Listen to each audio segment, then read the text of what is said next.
Detik-detik penangkapan seorang pria yang terlibat dalam penjarahan saat aksi demo di kantor DPRD. 3 anggota Polres Jepara berpakaian preman meringkus pelaku saat asik menikmati kopi bersama seorang wanita di kedai Jalan Pemuda.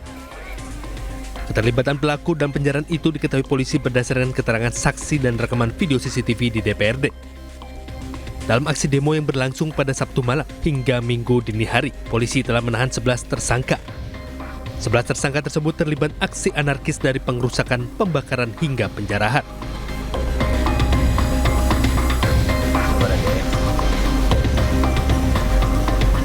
Inilah 4 pelaku perakit bom molotov yang diringkus Satreskrim Polresta Samarinda sebelum aksi 1 September 2025 kemarin. 4 pelaku ini merupakan mahasiswa jurusan pendidikan sejarah di Fakultas FKIP Universitas Mula Warman Samarinda. Kapolresta Samarinda menyebut, keempatnya memiliki peran masing-masing saat melakukan perakitan bom molotov yang akan digunakan saat aksi demo aliansi Mahakam pada Senin lalu di gedung DPRD Kaltim. Petugas juga mengamankan 27 bom molotov, jerigen yang berisi BBM dan kain untuk sumbu. Tim Liputan Ainis melaporkan.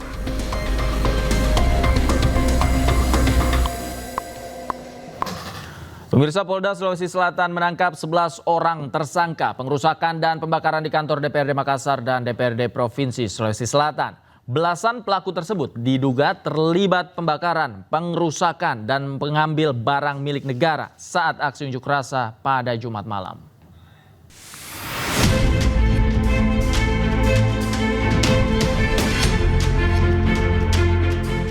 Setelah melakukan olah tempat kejadian perkara oleh tim Lapor Polri pasca pembakaran gedung DPRD Makassar dan DPRD Provinsi Sulawesi Selatan dalam aksi demo yang berujung ricuh Jumat lalu. Di Reskrimum Polda Sulawesi Selatan berhasil menangkap sedikitnya 11 orang terduga pelaku di beberapa lokasi berbeda di Kota Makassar, Sulawesi Selatan. Para pelaku ini diketahui adalah mahasiswa dan warga yang ikut dalam aksi unjuk rasa di kantor DPRD.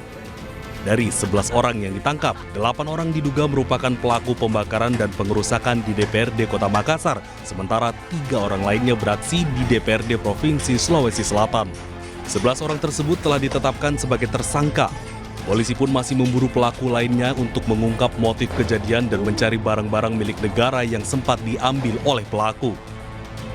Ada berbagai macam peran, ada yang melakukan pencurian ya, 363, ada beberapa aset di sana yang dibawa, kemudian juga pengerusakan di kantor DPR itu, kemudian juga ada yang melakukan pembakaran. Nah, yang melakukan pembakaran ini kita kenakan pasal 187 ayat 3. Di sini membahayakan nyawa dan mengakibatkan meninggalnya seseorang. Ini ancaman hukumannya adalah seumur hidup atau penjara paling lama 20 tahun. Sebelumnya aksi unjuk rasa di Makassar, Sulawesi Selatan pada Jumat 29 Agustus lalu berujung pada pembakaran gedung DPRD dan mengakibatkan 3 orang meninggal dunia. Dari Makassar, Sulawesi Selatan, Wahyu Ruslan, iNews melaporkan. Pemirsa, admin sekaligus Humas Gejayan memanggil Syahdan Hussein dikabarkan ditangkap polisi di Bali. Namun Ketua LBH Bali mengungkap belum menerima keterangan dari kepolisian. Saya tahu Bapak adalah kontrakan ya, kita ke kontrakan ya. Ada Indonesia, jadi menggunakan ya. Indonesia juga adalah Beredar di media sosial video penangkapan terhadap aktivis yang merupakan admin akun Gejayana memanggil Syahdan Hussein. Lembaga Bantuan Hukum Bali mengumpulkan informasi terkait penangkapan tersebut. Diketahui Syahdan ditangkap pada Senin 1 September malam. Tak lama kemudian Selasa dini hari, Syahdan langsung diterbangkan ke Jakarta. Ketua LBH Bali Reski Pratiwi mengungkap belum menerima keterangan resmi terkait tindak pidana yang menjerat Syahdan. Kami baru tahu tadi pagi, kabarnya beredar dia ditangkap malam dan diterbangkan ke Jakarta dini hari ke Jakarta. Siapa Mbak? Syahdan Hussein. Kalau dugaannya ditangkap itu karena apa dia? Kami belum tahu sama sekali. Dari pihak kepolisian di Polda Bali yang kami ajak koordinasi juga tidak banyak memberikan informasi. Ditambahkannya bahwa Syahdan tidak tinggal di Bali, namun pada saat penangkapan kebetulan yang bersangkutan sedang berada di Bali. Dari Denpasar, Indira Ari, iNews melaporkan. Sementara itu, pemirsa, Kabid Humas Polda Bali, Kombes Pol Arya Sandi bantah Polda Bali lakukan penangkapan. Admin sekaligus Humas Gejayan memanggil Syahdan Hussein. Aktivis Gejayan memanggil itu apa betul dilakukan penangkapan di Bali dan tidak ada ya, informasi itu tidak betul. Dengan didampingi istrinya, Uya Kuya mendatangi kantor Polres Jakarta Timur di Jatinegara pada Rabu sore. Uya Kuya dan istri keluar dari unit PPA Polres Jakarta Timur setelah bertemu pelaku penjarahan rumahnya untuk ajukan restoratif justice dengan pelaku berinisial RJ. RJ yang merupakan seorang perempuan tidak mengetahui barang rongsokan yang diambilnya dari depan rumah Uya Kuya adalah hasil perusakan dan penjarahan. Uya Kuya juga mengaku belum melapor terkait insiden penjarahan rumahnya. Uya Kuya menyerahkan semua proses hukum kepada pihak kepolisian. Sedikit dong saya dari RCTI Bang MNC.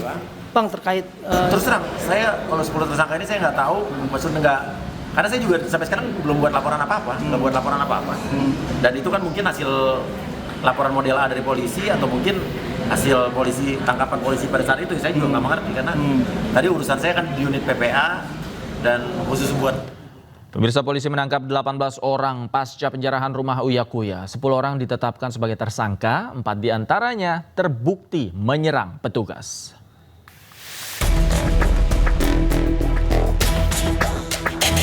Polisi bergerak cepat menangkap pelaku penjarahan rumah Surya Utama alias Uya Kuya di Durensawit, Jakarta Timur. Lewat laporan masyarakat dan penelusuran lewat video amatir, polisi mengamankan 18 orang pelaku. Menurut Kasat Reskrim Polres Metro Jakarta Timur AKBP Diki Vertovan, dari 18 orang tersebut 10 orang resmi ditetapkan sebagai tersangka, sementara 8 orang lainnya berstatus saksi dan sudah dipulangkan. Dari ke-10 orang tersangka, 4 orang terbukti menyerang petugas, sementara 6 lainnya terbukti melakukan penjarahan. Hingga kini polisi belum menunjukkan identitas para pelaku, termasuk motif penjarahan dan penyerangan petugas. Sabtu malam 30 Agustus, ratusan orang menggeruduk rumah Uya Kuya di Durensawit, Jakarta Timur. Lewat video amatir yang beredar, masa menjarah barang-barang yang ada di rumah Uya Kuya. Kini rumah anggota DPR RI dari fraksi FAN itu sudah dipagari seng dan tidak bisa dimasuki warga. Tim Liputan iNews melaporkan. Usai rumahnya dijarah oleh perusuh, Menteri Keuangan Sri Mulyani curhat di akun media sosialnya. Sri Mulyani merasa kehilangan lukisan bunga miliknya yang dijarah karena punya nilai historis.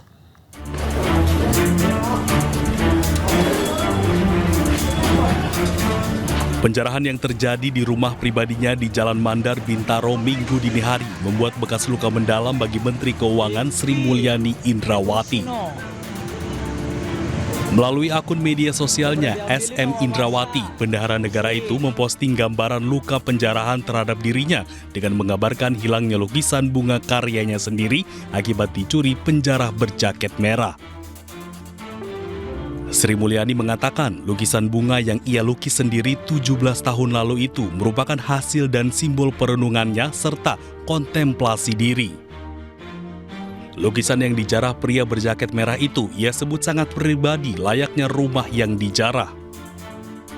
Ia menganggap hilangnya lukisan karya pribadinya karena dijarah itu serupa dengan hilangnya perasaan aman, kepastian hukum, dan kemanusiaan yang adil dan beradab dari bumi Indonesia.